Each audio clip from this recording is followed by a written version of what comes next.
On the heels of Double or Nothing, I am with two of my favorite people. As I've mentioned before, the Double J's, Jimmy and John. I'm George. I feel like I need to change my name to George with a J, just so we can be the Triple J's. But who cares what they do on Mondays? Because we are here on Wednesday, May 29th, on the heels of Double or Nothing. They are live from Los Angeles, California, which I'm upset because I'm not there. Because even if it's like 10 minutes away or 20 miles away, but I'm not there. But it's okay because I rather hang out with you guys than to be at the Kia Forum here talking about Dynamite. Jimmy, how are you?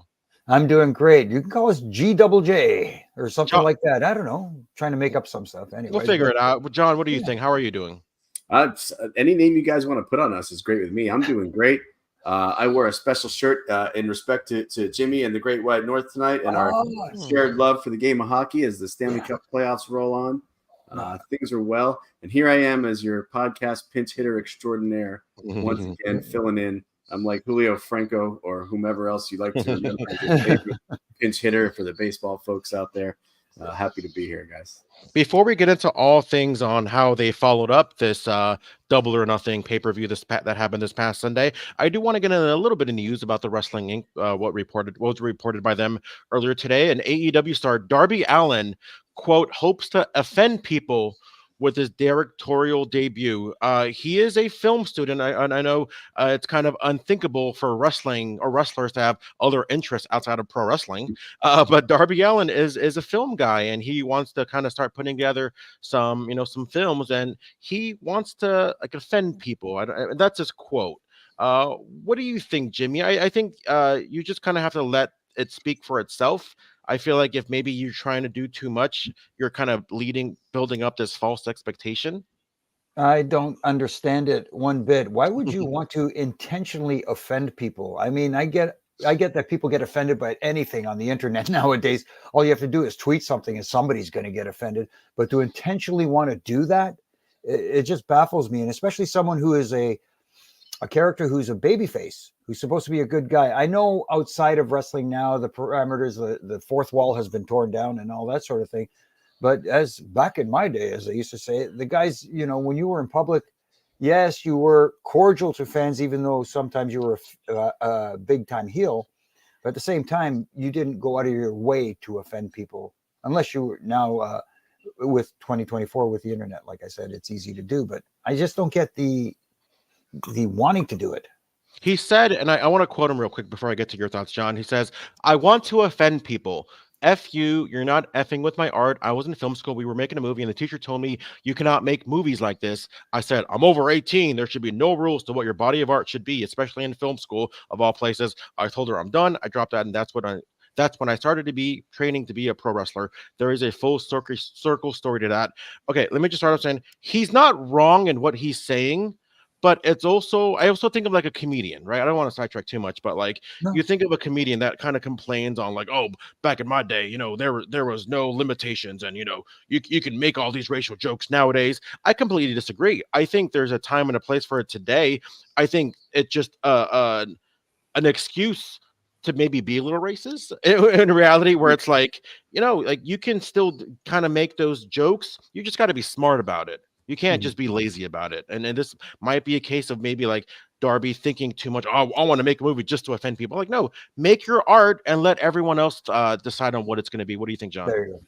Well, number one, I think Jimmy has become case study number one out there in the world for being a wonderful guy, a super nice guy, and just giving his opinion on the wonderful world of professional wrestling, and people surely getting offended, right? So maybe you should have come out there and gave your disclaimer, Jimmy, and said, I'm here to offend people, apparently, right?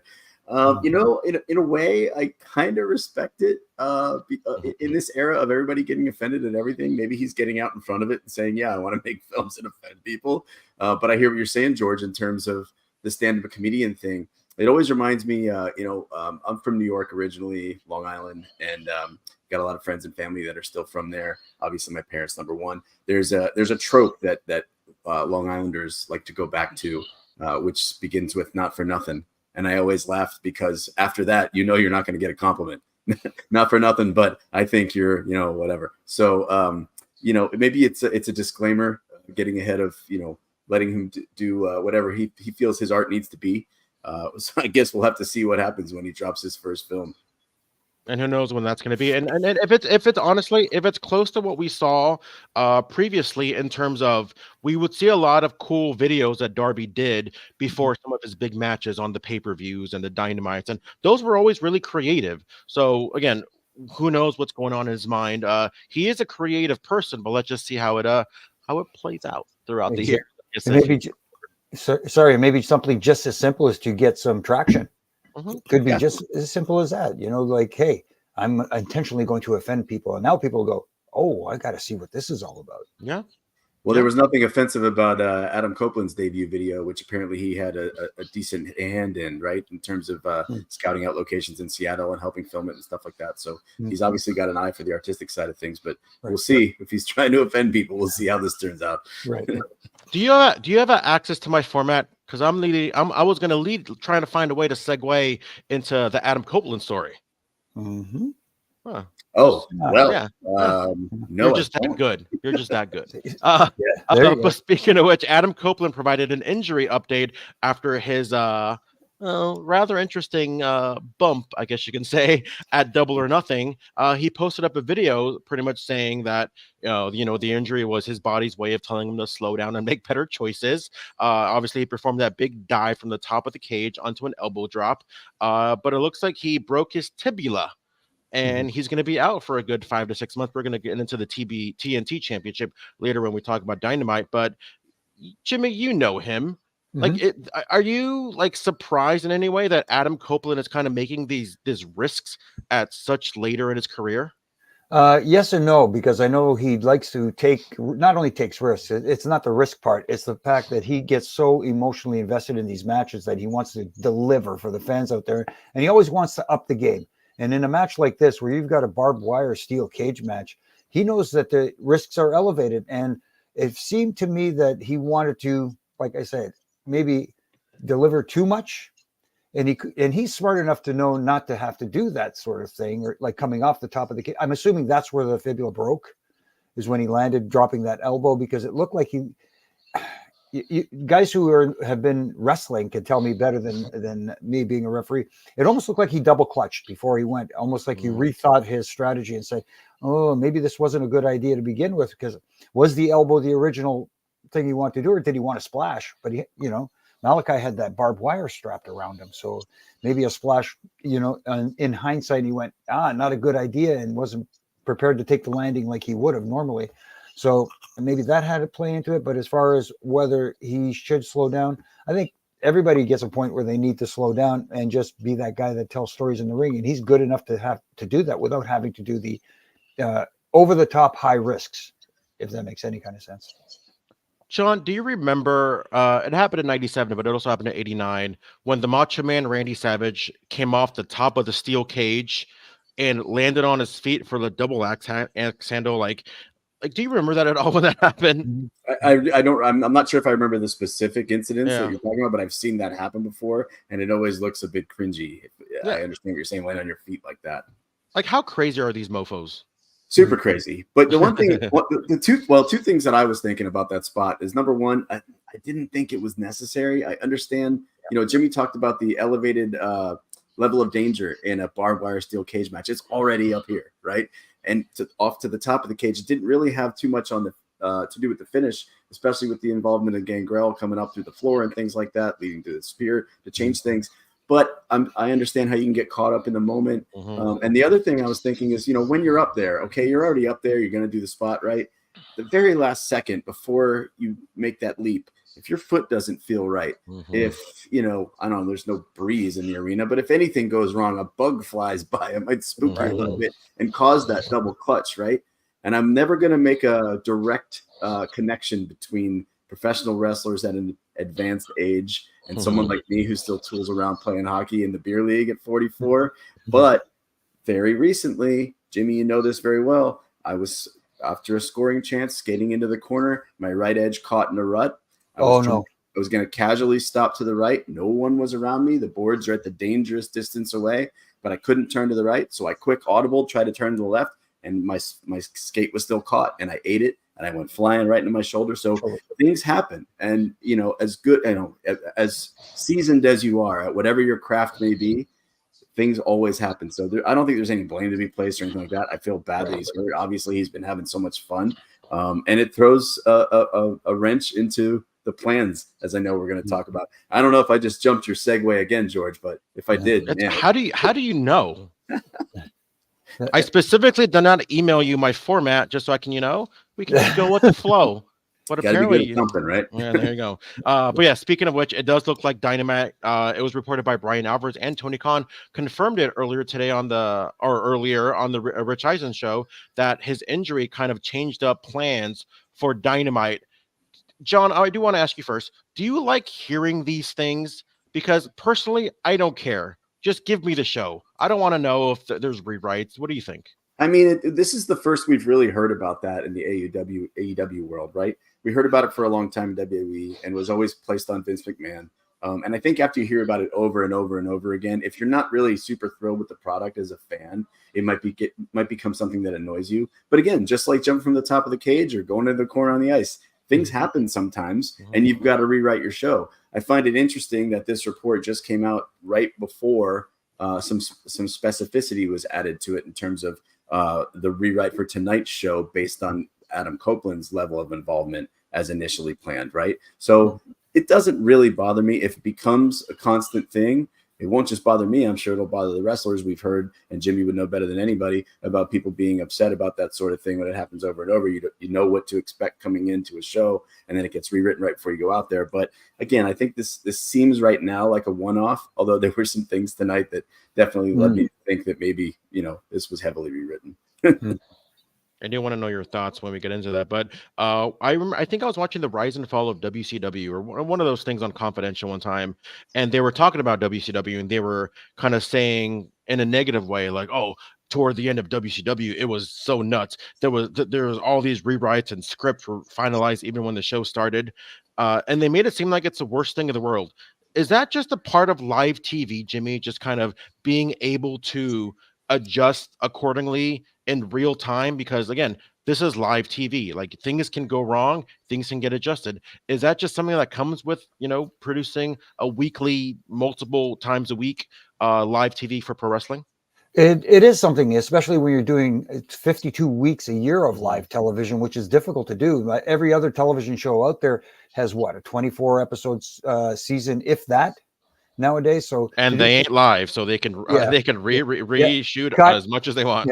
Cut, reset, the whole bit. And doing 52, I've been a part of shows where something was expected to go a certain way, and then all of a sudden it was a last minute. Whether it was at times an injury causes you to call an audible and go in a different direction, and sometimes the boss just said at the last minute, "No, I don't like this. We're not doing that. We're going in a different direction." There you go.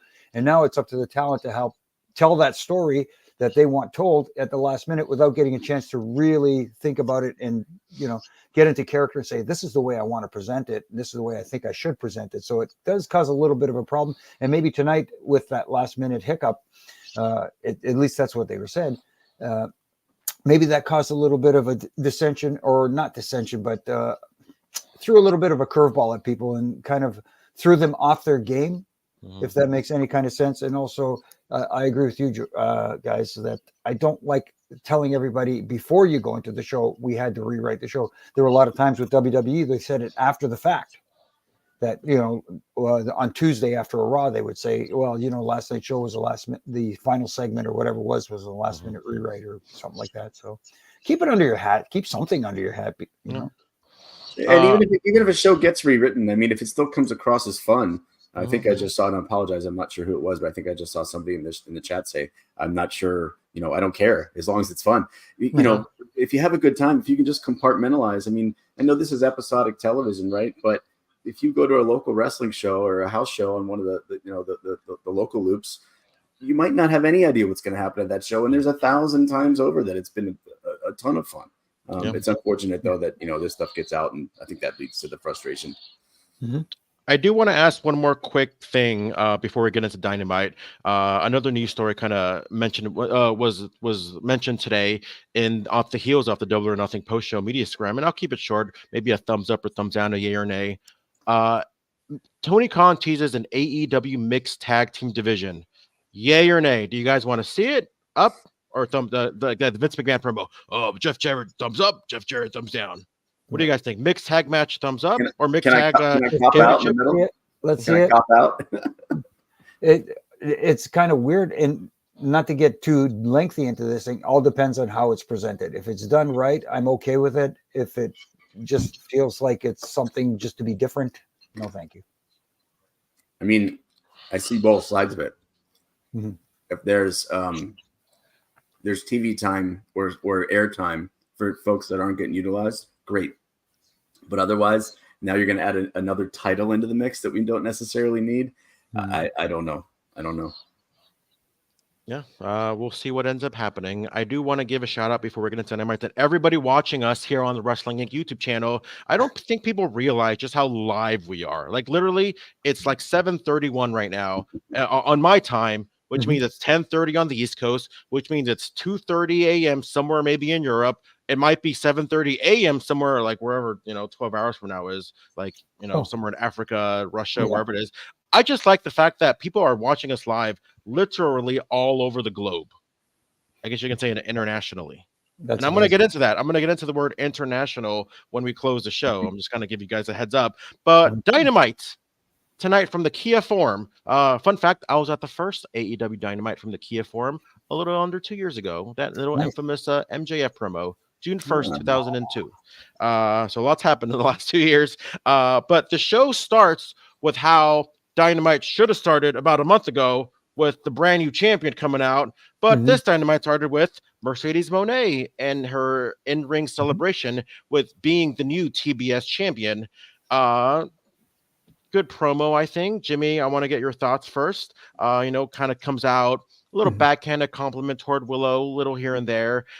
You have Sky Blue come out, admit that she was the one that attacked Mercedes.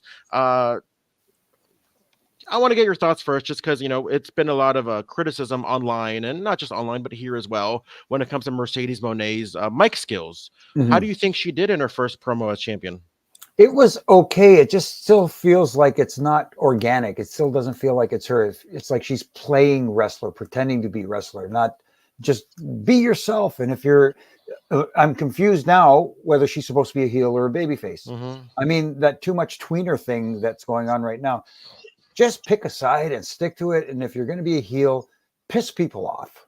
Please do it. And if you're going to be a babyface, do it in a way that they gravitate towards you organically, like Willow did. Which, and as far as her getting into a match tonight, like we saw she delivered on Sunday at Sunday's pay-per-view.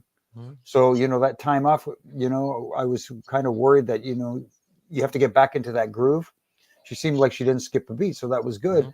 And I don't know if I was big on Sky Blue being the person revealed as the person who attacked in the dark, because if it was, you blew off the angle tonight. We'll get to that later. But anyway. She comes out. I feel like the crowd was a little hit or miss, not knowing where to cheer or boo. There were some things that they cheered. There were some things that they booed. Clearly shows that Willow is the bigger baby face. I want to ask you something specific, John, just kind of coming out of this segment. Who is Sky Blue always winking to? Well, I think it's me. Okay. Honestly, most likely. Probably just wants to be friends with me, and that's fine. She seems like she's a nice person. I totally agree with you, Jimmy. She's right in between everything. The dance that she does, the song that she has, the chant that it invokes, very, very babyface, right? And then she gives praise towards Willow, very babyface, but then jumps to the other side of the fence talking about, but you're just too nice. The people are confused, and I think that was something that we saw a few times tonight. Not really sure who to root for, who to boo. That's a thing. I thought, the Sky Blue thing was a little clunky. The reveal was almost, oh, hey, remember what I did here? And we had no clues, no really mention of that once or twice here in between then and now. And then all of a sudden it was, there she is behind her and attacking and gets a title shot. And by the way, there was also something there that I don't like in any wrestling whatsoever, just a pet peeve of mine, when a non-title holder touches the title and holds it up. Again, maybe I'm going back to the hockey stuff too much, Jimmy, right? Don't touch the cup. No. That's always way, not to cut you off, John, but you know why the Stanley Cup, the Hockey Hall of Fame, is in Toronto? I don't recall exactly why. It's because that's the only way the Leafs can see the Stanley Cup. But anyway. Well, you're allowed to say that, especially as a Leafs fan. I was going to ask you if you jump ship once they're out, or not jump ship, but turn your allegiance to Canada, and are you rooting for Edmonton? And I'm sorry to derail everything, but I meant to ask that earlier. No, as far as that goes, I'm hoping they win, they do it only in the name of Wayne Gretzky and Mess and all those guys. But am I a fan of them? No, they're still the enemy. Yeah. I want to do a little compare and contrasting really fast, because you have Mercedes come out and say, I'm the greatest women's wrestler of all time. I'm the CEO. I'm the boss. I'm the best. I'm this, I'm that. And that's fine. That's kind of a little heelish in my way, but she still kind of comes off as a fake baby face. What's the difference between her and, let's say, when Becky Lynch was calling herself the man every single week?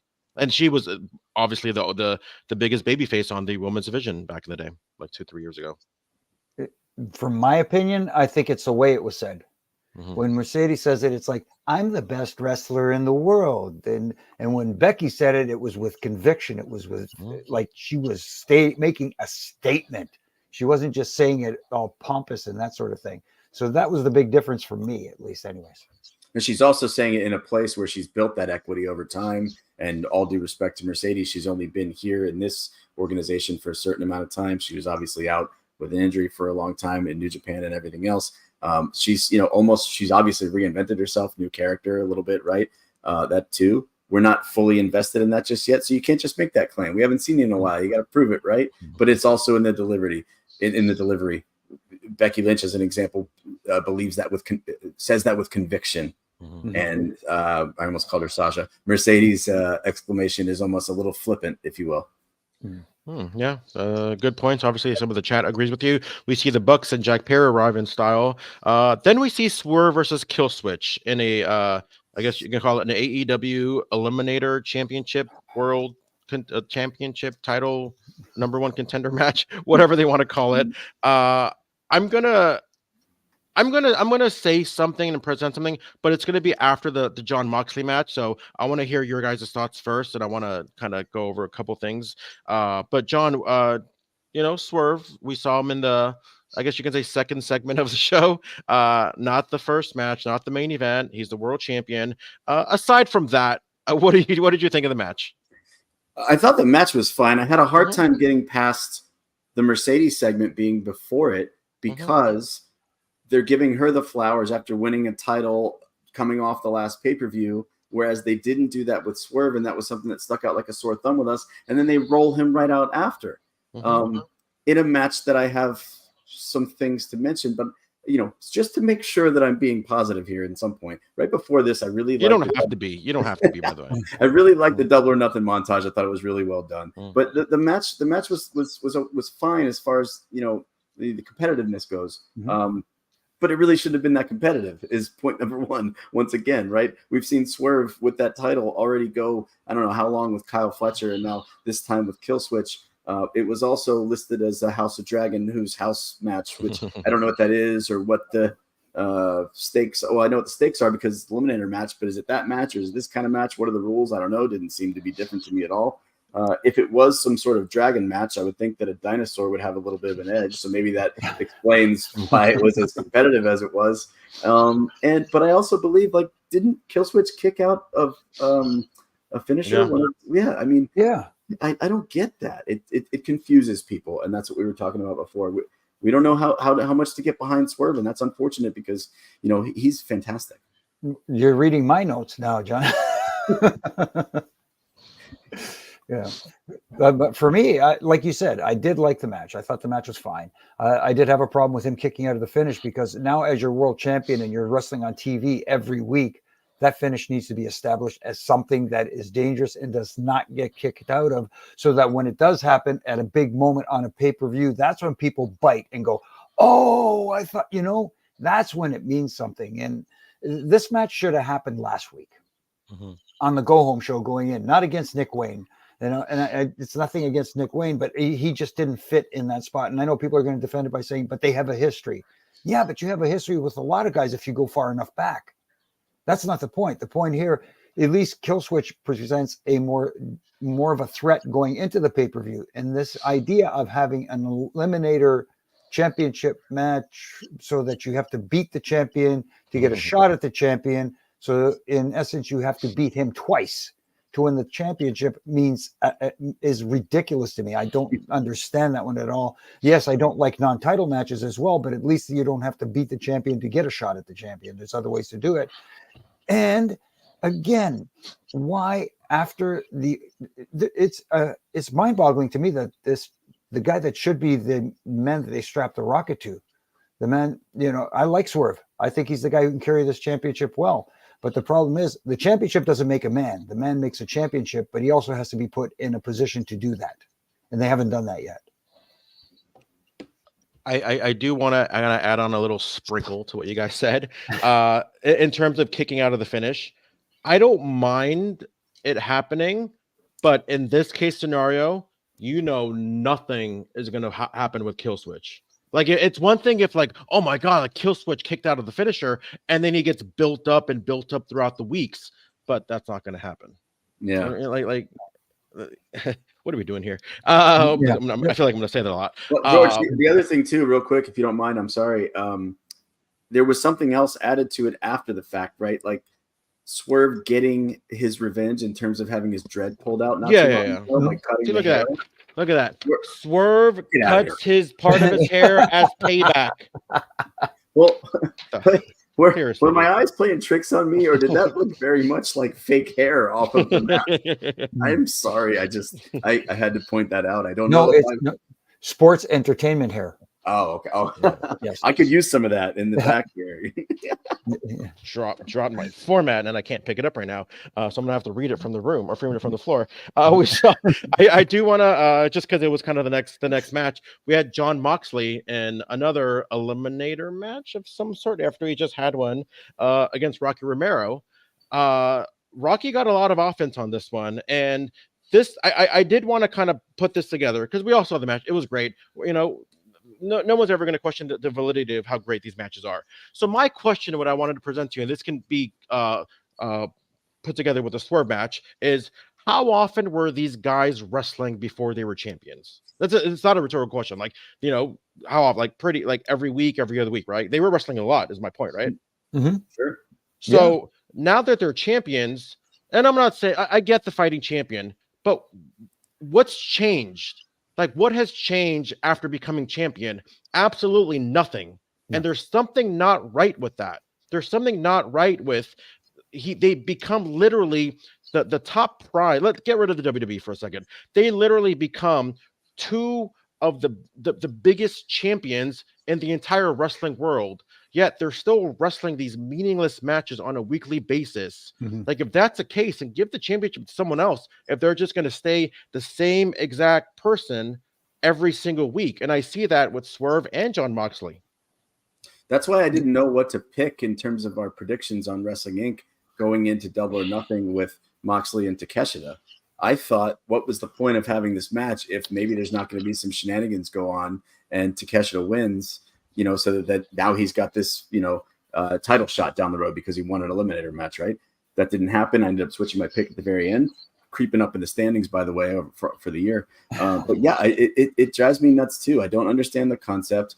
And the way you just described that, George, made me think of like back in the day, and we don't want to just be like WWF, WWE, but I can recall, I'm just making something up here, but a situation like a Bret Hart as world champion having a match on, let's say, Superstars with Iron Mike Sharp, right? Which turns out to be a really engaging matchup, right? Who's going to win. But there's something different about it. There's a mystique that's not there, right? The stakes are different. It's a fighting champion type of thing. It's the non-title match, which we may or may not like, right, Jimmy? But it's still, the champ is being active. He's not just resting on his laurels. Maybe he's warming up for his next shot. But I don't know. There's something that's missing in this eliminator thing. And also, I think WWE used to do it as well. I think they called it something different, right? Championship contenders match or something like that to fight the champion. But I don't like it either. Listen, No. I'm not saying you got to have one championship match every 6 months like Roman Reigns, right? I feel like that's exception to the rule. Or even like 3 months, but to like literally have a match like every single week, Jimmy, like Mhm. I don't know, like I get like I think of the Austin, like the Attitude Era, and where like Austin was literally on every single week. He was always involved in something, and if he wasn't wrestling some kind of tag match, and I think that's maybe is that like the way to hide it, to have like a bunch of tag matches and really like showcase a champion like that. That way, no, people they still remain fresh in people's minds. That's one avenue you can take, but at the same time, you can have your champion come on TV and show himself in many different ways. Stone Cold used to come out, chug a beer, stun somebody that the people despise. He got over, chugged a few more Steve Weisers, and that was it. He got over that way. He didn't have to have a match per se, and putting him in tag matches, the odd tag match helped as well. And to your point, John, having Bret Hart, he didn't do it every week. Yes, he had some good matches with some upper level enhancement talent, for lack of a better term, because an Iron Mike Sharp was a guy who could go, and he could put the boots to someone like a Bret Hart and make it believable, and people go, oh, he's giving the champ a run for his money, and the champ overcomes, and that sort of stuff. But yeah, it just feels wrong putting him in meaningless matches because there's no rhyme or reason to have him face so and so. I, with all due respect to Rocky Romero, I think the last match he won was in 2021. So what earned him an opportunity to wrestle for not only the championship, to wrestle for an opportunity to wrestle for the championship? I thought we had a ranking system. Whatever happened to that thing? It was there, then it was gone, and then it was back, and now it's gone again, apparently. Yeah. But again, not to make it, again, we're not saying you have to be like the WWE, be an alternative, be something different, but have it make sense. Give it some reasons for it to happen, as opposed to, oh, this is a cool matchup, let's put it together. It's almost as if, go ahead. Oh, sorry, George. You got to have some foresight. Like, don't let people like us come on right after and go, why did they do that? It just kind of seems a little bit every now and then where it seems like, you know what, on the other show, the champion never wrestles, but on our show, the champ is always going to wrestle because that's where the best wrestle. Like, I'm not saying don't, I guess WWE is there. We're bringing them back into the equation now, but I get WWE is there, but they do some things right. You don't got to do a lot of things what they do, but there's a couple things that they do right. Right. And it's a lot of that is that mystique of maybe a champion of the aura and whatnot. And yeah, there's something about their champions and even how Moxley was presented.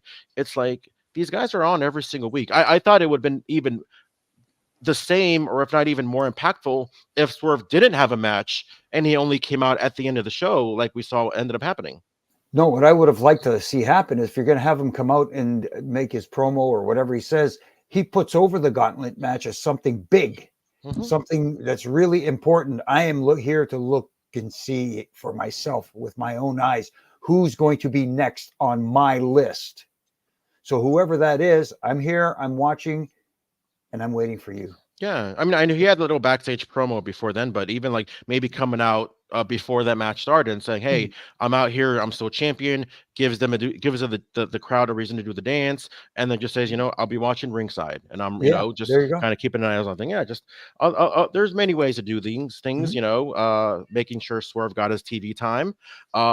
Speaking of TV time, and we're gonna have fun here. I need everybody to do their best Chris Jericho impression when saying the learning tree. I'm not even going to attempt it. Why would I do it when I can have him do it? Oh, the learning tree. The learning tree. Look, I've got his buddy too. It's a former incarnation, but here they are again. This is becoming my new thing, I guess. Huh? Oh yeah, I should position them like that, I guess. There you go. Speaking of which, it looks like you already got the action figure. So my question for you, John, is will you be getting the Learning Tree t-shirt from shopaew.com? I will absolutely not. No, that's not for me. No, thank you. I was once an educator myself, and I don't believe in this format. So yeah, what do you think about this, John? We've talked about this on Dynamite before, and I've said a couple times that you don't always have to have Jericho always featured on every single show and every single pay-per-view. Are you in agreement to that? Are you still a Jericho-holic at heart and you want to see him every single week? No, I mean, I have a ton of respect for him. I've been a fan over the course of his career, but of late, and I know he always gets credit for reinventing himself, and he should time and time again. He understands that better than anybody, but especially for a company that has so many people under contract and not a lot of people getting showcased, I've not been a fan of what's been happening lately. I will say that, he did make he went a little meta tonight and made a comment about who doesn't want more TV time. Yeah. Well, I do, which I thought was kind of cool. It's kind of witty, but the whole segment to me, and I know it's supposed to be cheesy on purpose, but I just thought it was bad. I just thought it was barfy. If I can make up a word there. I did like where it went. And if this was the plan the whole time with Joe and Hook coming out together, not together, but one after the other, and we see what we did there. We tied something back to something we weren't sure why it happened all those weeks or months ago. So that was cool. So if the end result is good, then all's well that ends well. But this thing isn't for me, at least not so far. I'll at least give it a chance because I get where it's going. There's that again. They're feeding into the internet again, is what they tend to do too much. But that's where this whole idea of Chris Jericho's demanding television time every week, and he's taking time away from young talent that can use it and benefit from it more than he can. But him feeding into this is at times entertaining, but a lot of times it is. I kind of like the idea of having that hokey little learning tree in the background. It looked like something that in a grade 2 class that they put up in the back of the classroom or something like that. But other than that, it was okay. Let's put it that way. But I agree with you, John. I like where it went afterwards, and I like the fact that Joe looks like he's going to take over and mentor Hook. Because if you're going to have someone who's supposed to be a tough guy that can take punishment, nobody better than Samoa Joe to teach you that. And in a super efficient way too. They didn't really take too much time with that interaction, just a couple words whispered and then off we go. Right. And that was, you talk about telling stories. You told a story with 30 seconds of time, and everybody understood what happened there. And it leads you, what do we always want? We want to be left with wanting more and understanding what's going to happen next in this situation. Exactly. That's what they did there. And I thought it was masterful as far as that part goes. I do want to give Jericho just a little bit of credit because it always does feel like he wants to put over at least some talent, right? We saw with the Inner Circle with Sammy and eventually with the JAS putting over 2.0, that obviously is an extremely underrated team. But now we're seeing Bryan Keith thrown into the mix, where obviously he's got a lot of he's been around for a while, the bounty hunter.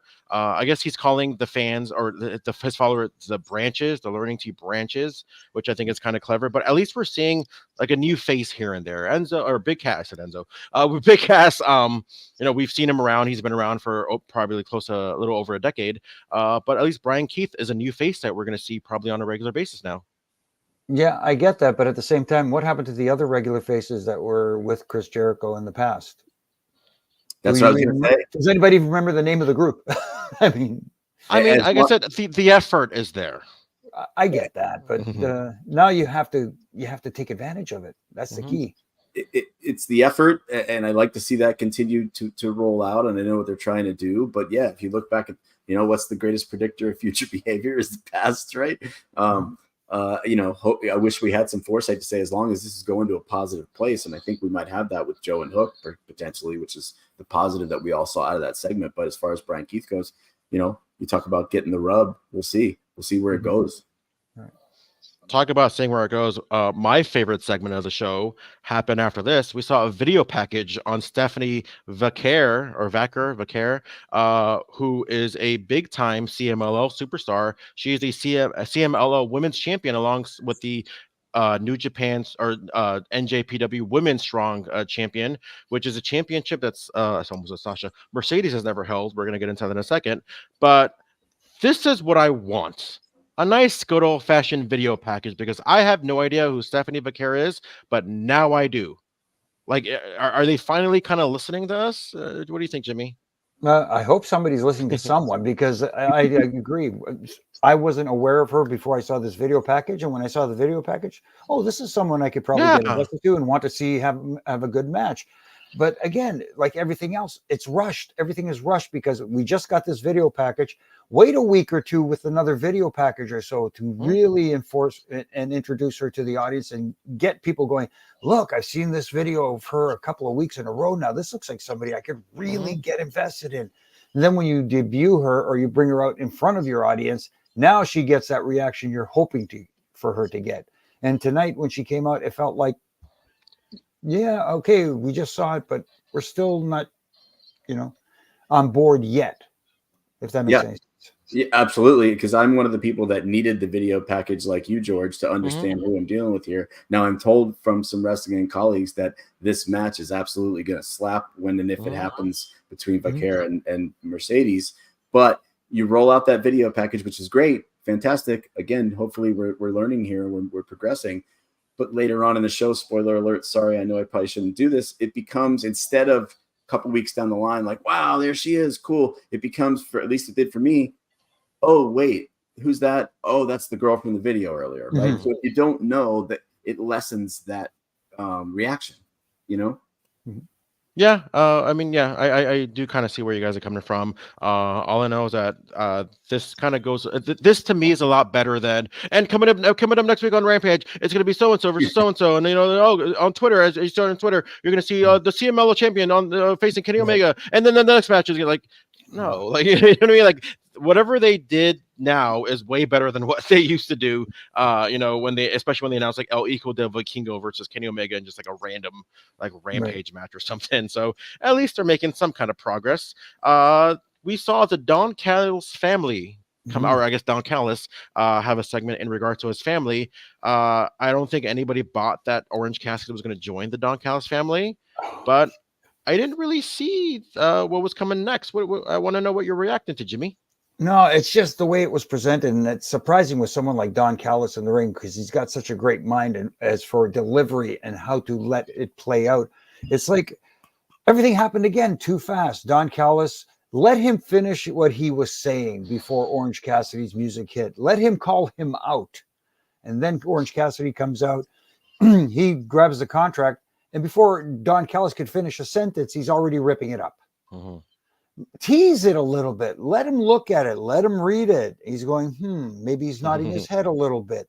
He's going, he's looking at it. He's going, smiling at Don Callis. Then you tear it up. It's like, it was like 10 seconds after he entered the ring. He just took the contract, lifted it up and went, there was no drama. There was no, sucking in the audience, so to speak. And the aftermath, I'll let you get to the aftermath and explain that before I start going off on that. It didn't come off the way again, this is my preference. Others may have liked it, enjoyed it. I just would have liked a little more drama. That's all we want. Or thinking it through, right, ahead of time. It's almost like telling a story we've talked about a million times. Like you don't write a story without the end in mind. And this is a small segment. And to me, I had a little bit of a suspension of disbelief type of disconnect. In that, here's the contract. We're all primed up. Orange Cassidy, cool. Orange comes out quickly. By the way, I'm glad that he has his Pixies music back. Love it. Comes out, tears up the contract. Never really looked at it. Is his name on it? I don't know. Was it? Because that would have been a tell. This is the way my brain thinks in circles. But then Statlander and Stokely come out. We see what happens in the end there, and it makes me think like, am I supposed to believe that this whole convoluted situation that happened in the span of like 7 minutes was what was intended the whole time? I mean, I know it's a show, but didn't really make all the most sense in the world to me. Yeah, are they implying that Statlander is going to join the family? Is she doing her own thing with Stokely? A lot of weird unanswered questions. It's always good to have unanswered question because it makes you look something to forward to maybe next week. But this just kind of came across as little like I don't know what's going on, but like I feel like they're not going to really explain it in a way that kind of makes sense. I'm digging the Statlander heel turn, and I want to talk a little bit about their promo, her and Stokely, because I thought this delivered. To be honest with you, their promo. What do you think, John? Yeah, I mean, absolutely. It's advancement of her character, right? And you had to follow up on that from the pay-per-view based on the physical act of her heel turn.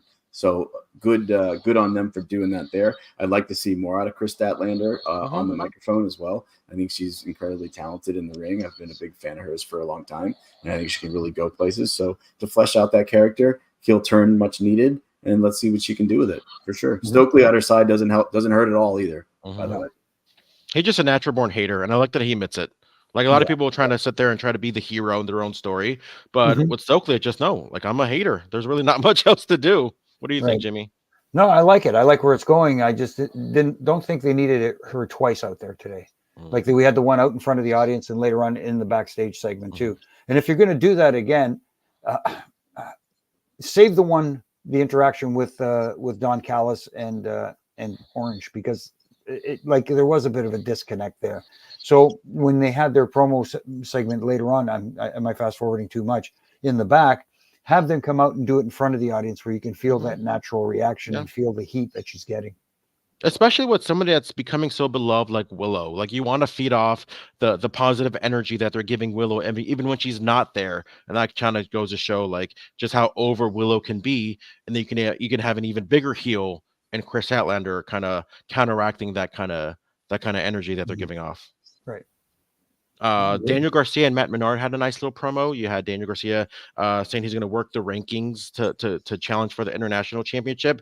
I don't get it, because if you want to work your way up the rankings, why don't you work your way up to the AEW World Championship, not the international? But whatever. I mean, that, or maybe you just ask politely for an eliminator match. I don't know. We saw the culmination of this Mercedes and Sky Blue a whole hour, I guess you can say, after it was revealed that Sky Blue was the attacker from Mercedes Moné, come out in a match. And I personally think Mercedes has not lost a step, and much love to Sky Blue, but it kind of shows just how good Mercedes is and how relatively new Sky Blue is. But am I overthinking it? Did I just am I just trying to oversell Mercedes on how good she is? I don't think so. I think that she's probably got she feels like she probably has a lot to prove to a lot of people right now. Again, making the giant leap from the machine that she was in for so long, right? And becoming a new character, being out with injury, especially. And she's had to have some nerves, especially going into the pay-per-view over the weekend. I thought the match was fine. I don't really understand either why Sky Blue got a title shot, but I guess as a reward for that attack backstage, I'm not sure. It is what it is. I did note that I was a little bit frightened by one spot in the match where Mercedes hit the Meteora to the outside, and I thought she overshot it. I thought she was going right over the top, but she turned out okay, which is great. And then something that I thought was cool, I don't know if you guys noticed, but in a way, Sky Blue's finisher and Mercedes' new finisher are almost mirror images of each other. Yeah, I noticed that too. Kind of cool. Good eye. Good Kyle. Yeah, I thought it was a good match. What did you think, Jimmy?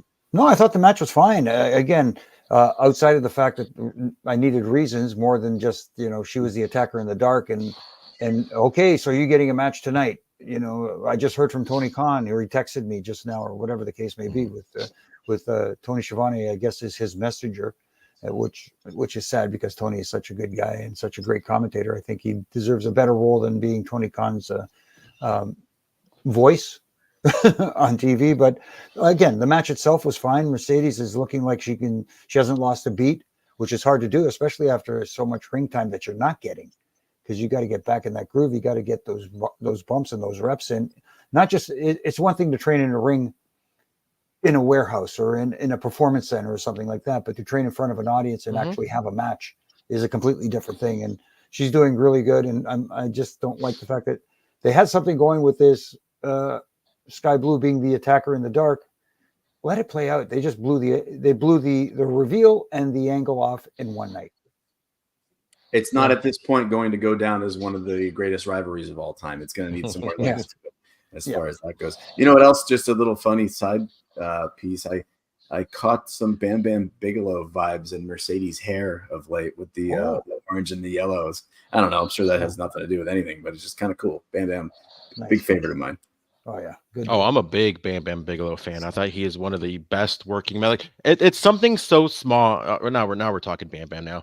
Something so small that like when he did a cartwheel, it was like phenomenal to the point where when I would play the Nintendo WrestleMania, like it was my favorite character to be just because you can do that cartwheel in the video game. It was great. It was awesome. I loved it. Yeah, at least you didn't have the agility of a Shockmaster. So, younger folks listening and watching, go check out some Bam Bam Bigelow stuff if you haven't before. It's a treat. And Jimmy, put some respect on Tugboat's name. Oh, that's right. By the way, sorry, Uncle Fred. So sorry, just a quick sidetrack, and I swear to God, there's gonna be 30 seconds. My fault. Just because I mentioned Tugboat, I always thought that Typhoon Earthquake should have joined forces with the Texas tornado, and they could have been the ultimate natural disasters. Oh my goodness! Oh, I got a quick Tugboat story. If the first time in Calgary, we're in the locker room, and Stu Hart's was always there at all the shows. Wonderful man, just trained everybody hard like he always did. But and everybody knew it. So everybody said, "Hey, Fred, did you meet Stu? Go up and introduce yourself. He likes big guys." And Fred didn't know. So he said, "Hello, Mr. Hart. My name is Fred Otten, and I'm pleasure to meet you, sir." He says, "You're a big fella there. Hey, has anybody ever done this to you?" And he grabs his thumb and he does this twist thing that I've never seen before. And in 2 seconds, Fred Ottman's on his knees. He's going, "My God, yes, that hurts. I get it. But everybody knew that's why they sent him over there. It was like, I don't know. Stu just had to show big guys that it's so easy to get them on their knees for some reason. Special kind of love, right? Yeah. I can never get enough of dungeon stories, so that's for another podcast though. Okay. But going back to the Mercedes match, with the Bam Bam vibes, we saw, as you mentioned, Stephanie Vaquer come out. And this kind of, obviously with Forbidden Door coming up, there's a lot of chatter of these two coming in, fresh off the heels of the big TNA and NXT Women's Championship going at it. We're probably going to see the TBS champion and the NJPW Women's Strong. What I want to see though, because I feel like there was subtly, and I like these subtle mentions in terms of she has the championship that Mercedes should have won about a year ago. So I feel like there can be a story if they do it right. Obviously, there can be a story in terms of I have the championship that should have been yours, and I hope that they build off of that leading into the Forbidden Door. So we'll see if that ends up happening. I think because at least that's a story, right? That's my only concern about Forbidden Door and Forbidden Door type events is it's great to put these matches together, but what's the story behind it? And without that, if they don't go there, it's just another one of those so-called dream matches, right? And we abandon all storylines and we abandon all hope for Ye Who Enter, and we come back after the fact back up. So there's a way to do it, and I really hope they go that route. The only thing that worries me about pay-per-views like that is you put every other story on hold. That's what I mean. Yeah, exactly. Like you said. And that's the hard thing. Sometimes, okay, everything's on hold. We're having these dream matches, these once in a lifetime matches, never before seen matches. These guys are facing each other for the first time. And then all of a sudden, all right, we're back to regularly scheduled program. Yep. Speaking of stories, we saw the Elite come out, as I mentioned, in style. We had Bucks, Okada, Jungle Boy, Jack Perry come out. Okada gets gifted a Lambo. When was the last time you got lifted a Lambo? Never, but I thought he drove one the other week arriving to the building. Or was that no shame in having one. And a lot happened in this segment, by the way. Adam Copeland officially gets stripped, as we didn't know it was going to happen anyways. It looked like Jack Perry was going to become the new TNT champion. Now, the new interim EVP, Chris Daniels, who apparently has no authority because he just gets all his messages from Tony Khan, and then he delivers the message, comes out, says there's going to be a bunch of qualifying matches to determine who's going to be in the match at Forbidden Door and a ladder match for the AEW TNT Championship. And then the Acclaim come out or with Daddy Ass, and that's kind of how it ends. But a lot happened. Whether it's good or bad, I'll see what you guys say first for me to determine my opinion. But Jimmy, I do want to get your thoughts first. Yeah, like I said, a lot happened. I mean, my favorite part of the segment is Okada calling the LA crowd a certain bad word. I mean, The B word. Yeah, it Yeah. was kind of funny, but that was like the, I don't know, third or fourth time we heard it that night. Yeah. So leave it for Okada then. And then it makes it feel like, that feels special, the B word. And, Jack Perry, at least appear like your legs are sore from being on fire. He was on fire, and it's like you would never know about it. Was he wearing fire retardant pants? I have no idea what the heck was going on there, but at least put it over a little bit. It was a flamethrower. It wasn't just fire. It was a freaking flamethrower. And I know people are going, well, years ago they set so-and-so on fire and so-and-so. Yeah, but you know what? They didn't come back and pin somebody to win the match afterwards. You know what I mean? The Orange Cassidy School of Selling. Sorry, I had to go there. But, a lot to digest. And I didn't mind Christopher, the new EVP or interim EVP. Yes, I didn't mind that really. I kind of, all due respect to my buddy Billy Gunn, it was underwhelming who his backup was. For me, I would have liked to have seen some other AEW originals back him up.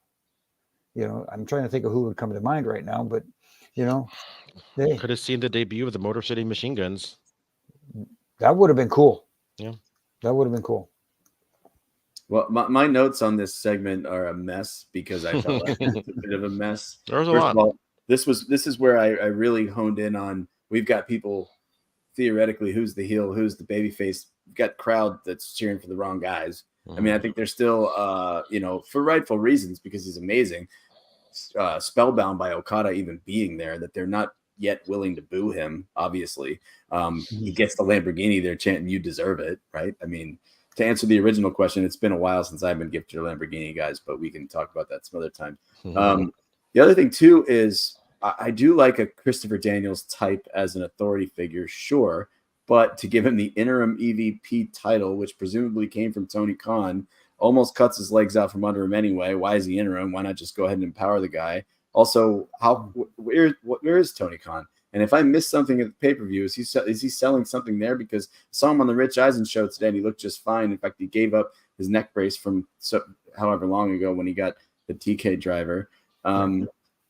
He's supposed to be in charge here, right? He can't make the trip. He's got to empower somebody. I guess that's fine. He doesn't want to take another physical assault maybe, but I don't know. It just didn't come across well. And then the Acclaimed and Billy Gunn, great. Wonderful, cool, but why?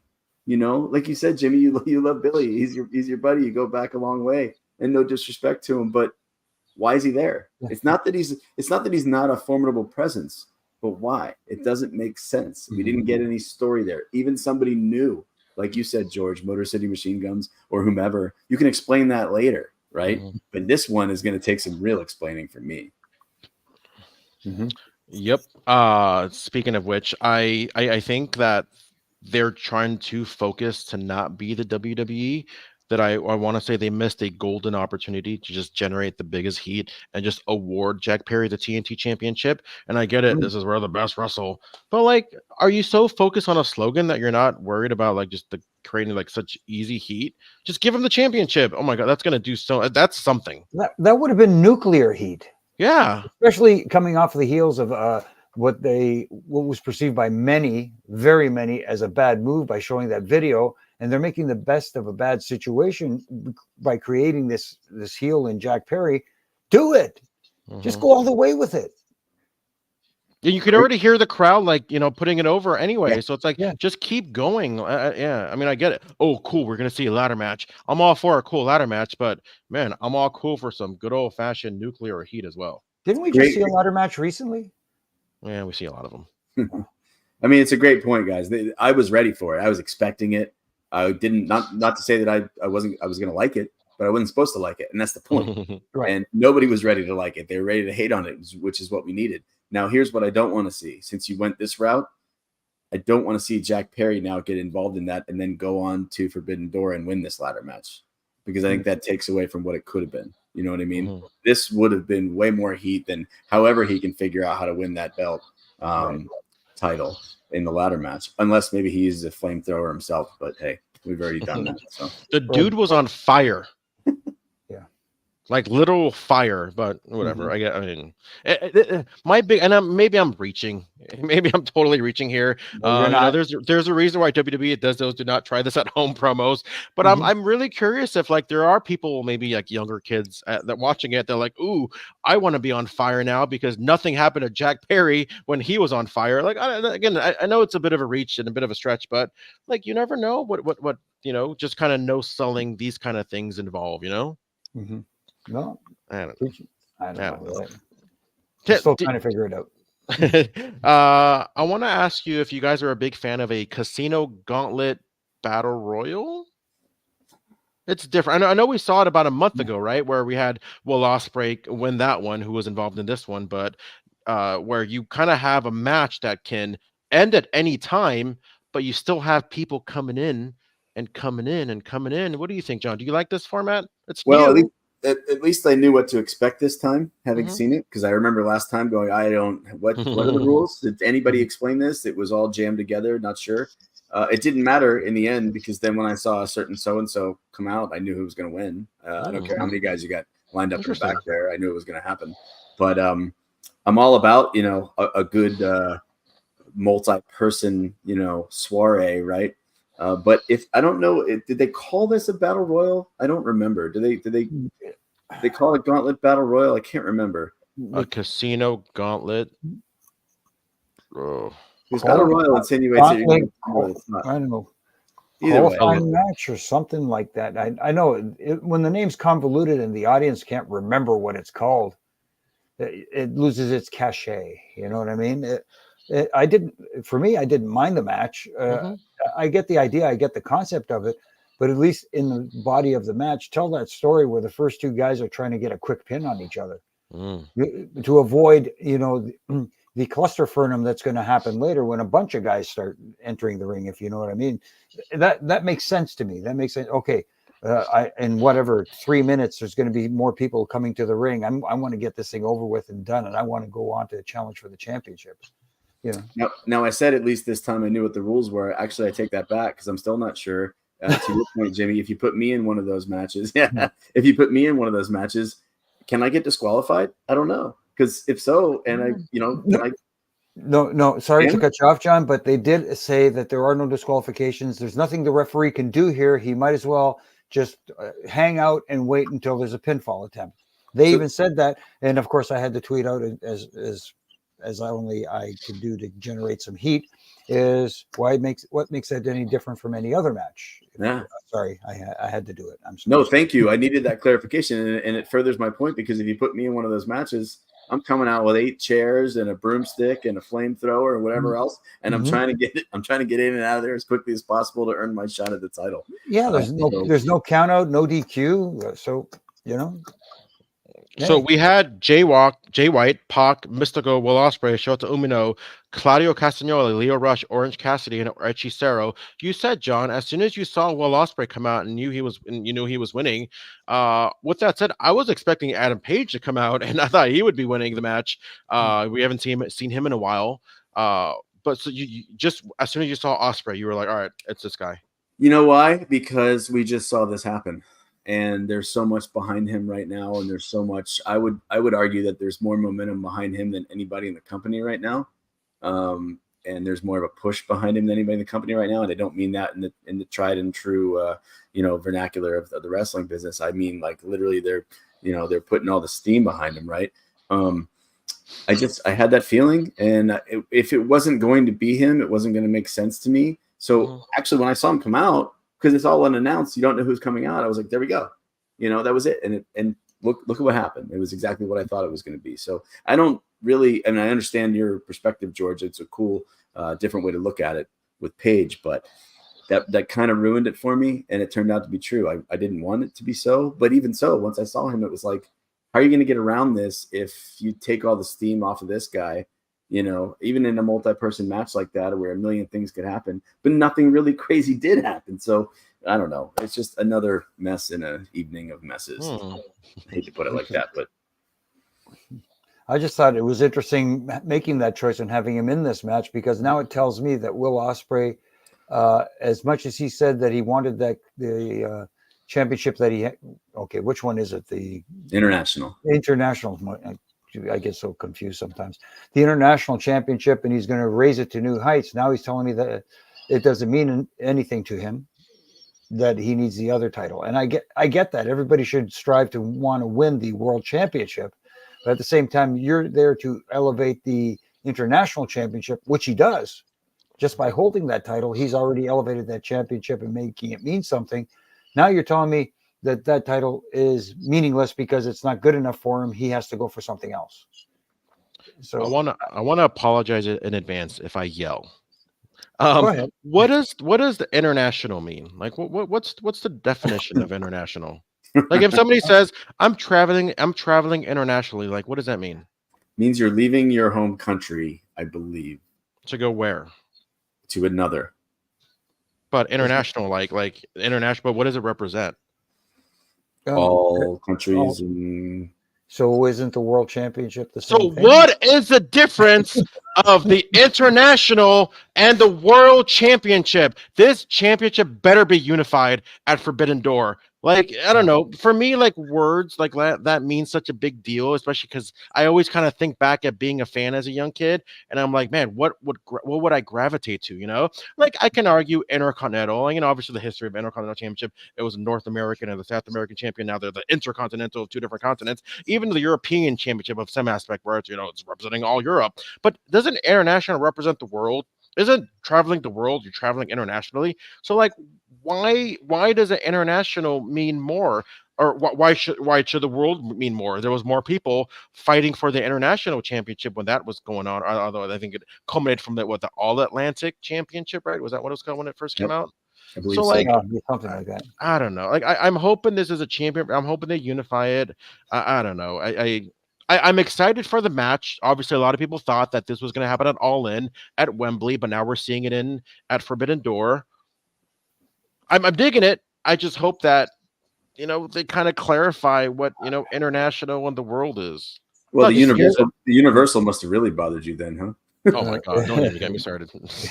It just scares me that with them facing Swerve, oh boy, are they going to do it? Are they going to pull the trigger on Will? And what does that mean for someone like Swerve who just won the championship? It's just. Now you're in my notes.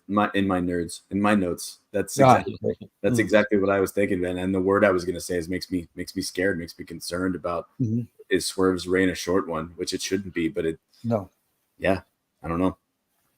Especially with All In happening, do you kind of go into All In with Ospreay as champion, or do you find some kind of swerve, I guess you could say, for him to not win the championship? And I mean, then what ends up happening in All In? Personally, I kept saying that I think All In this year is a little too soon for Ospreay to be a world champion. I would have saved it for next year. I just don't like the thought of just some new guy that's been traveling all over the world comes into AEW and just run supreme when you have a roster full of other kind of great talent that just take a back seat to that. I think what Max Hasser said not too long ago in an interview said, like, I don't want anybody to come in because they're taking away my TV time. He needs to talk to Chris Jericho, if anything. But yeah, a lot of thoughts. I enjoyed this episode of Dynamite. Logically, maybe it had a couple plot holes, whatnot. But what were your final thoughts, John, of tonight's overall Dynamite? Well, one thing that we didn't touch on, I wanted to throw in there because it needs to be said, is like we didn't get a single mention, I don't think, of MJF and his return until halfway through the show. Right. And also, we talk all the time about AEW capitalizing on the momentum from what are almost always great pay-per-views. That guy, your biggest star, came back in full Triple H-esque regalia and a huge return, and he's not here. So I wonder how many people turned it off right then and there when they finally did get that promo package and realized it wasn't going to be there. But I think overall, I mean, I had a good time. I usually do, especially when I know I'm going to be on this show with you guys or whomever else I get to join in with. So it makes me pay closer attention and take some notes. But it feeds into the long-term concerns I've always had about AEW, and I do root for them. I know how much they mean to this business. I know how important it is for the talent and so many other people involved. So when I come across as negative here in stuff I write on Wrestling Inc. or online, it's strictly out of concern that they're not learning and they're not growing in terms of learning from mistakes and listening to anybody, as Jimmy said earlier. There's great stuff. There's great talent. There's a lot to look forward to, especially in terms of the pay-per-views, but it's the stuff in the middle, and it's how you capitalize on that momentum that they just don't seem to understand how to do. Mm-hmm.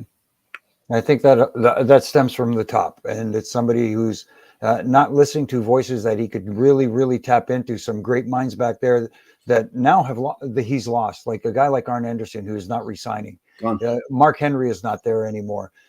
You got a guy like Bubba Bully Ray, who's offering to go there for free to help them right the ship. And nobody is taking advantage of this. I just don't understand that one bit. And people say, well, he's just going to give them the WWE way. No, he's going to give them a logical, reasonable way to tell stories and present their product on television because he's that damn good at it. And there are a lot of minds out there that they could tap into, but for some reason they just don't listen. They just focused on catering to that niche audience who buys into everything they do. There's nothing they can do wrong. It's like, when you get to the back, a tap on the back. Yeah, good job. No critique. No, what could you do better? Or anything like that. And that's terrible. Like you said, John, I root for them. I want them to do. I have friends there that I want to see flourish and grow and make that company mean something. They've done a good job for the first little while, but they've fallen off the train or off the tracks.